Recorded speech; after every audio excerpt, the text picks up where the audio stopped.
સ્વાગત છે દોસ્તો સિનેમેટિક ગુજરાતીમાં. આજના વિડીયોમાં આપણે વાત કરવાના છીએ pan India superstar rebel star Prabhas કલ્કી 2898 AD ફિલ્મના બ્લોકબસ્ટર થયા બાદ રેબલ સ્ટાર પ્રભાસની આવનારી અપકમિંગ ફિલ્મનું નામ ધ રાજા સાહેબ છે અને આ ધ રાજા સાહેબ ફિલ્મનું એક ઓફિશિયલ ગ્લિમ્સ અને આ ફિલ્મની રિલીઝ ડેટની પણ જાહેરાત કરી દેવામાં આવી છે. આજના વિડીયોમાં આપણે રેબલ સ્ટાર પ્રભાસની આ ધ રાજા સાહેબ ફિલ્મ વિશે વાત કરીશું. ચેનલ ઉપર નવા હો તો ચેનલને સબસ્ક્રાઇબ કરી દેજો.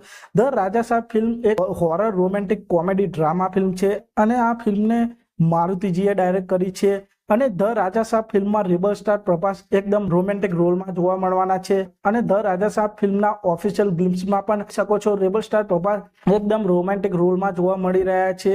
ધ રાજા સાહેબ ફિલ્મ રેબલ સ્ટાર પ્રભાસની સૌ પ્રથમ હોરર ફિલ્મ હશે અને આ ફિલ્મ પણ એક પેન ઇન્ડિયા ફિલ્મ હશે. અને ધ રાજા સાહેબ ફિલ્મના રિલીઝ ડેટની વાત કરીએ તો રેબલ સ્ટાર પ્રભાસની આ ધ રાજા સાહેબ ફિલ્મ 10 એપ્રિલ 2025 ના રોજ સિનેમાઘરોમાં રિલીઝ થવાની છે.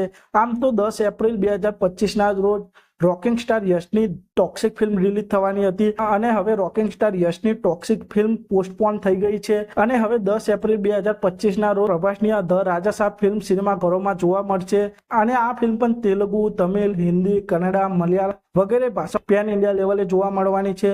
તો આપ સૌને રેબલ સ્ટાર પ્રભાસની આ ધ રાજા સાહેબ ફિલ્મનું આ ગ્લિમ્સ કેવું લાગ્યું અને આપ સૌ આ રેબલ સ્ટાર પ્રભાસની આ ધ રાજા સાહેબ ફિલ્મ માટે કેટલા એક્સાઇટેડ છો તે કોમેન્ટ કરજો. અને આપ સૌ આવા જ પ્રકારના બોલિવૂડ, સાઉથ ફિલ્મોને લગતા વિડીયો જોવા માંગતા હો તો ચેનલને સબસ્ક્રાઇબ કરી દેજો, વિડીયોને લાઇક કરી દેજો અને જોતા રહો સિનેમેટિક ગુજરાતી.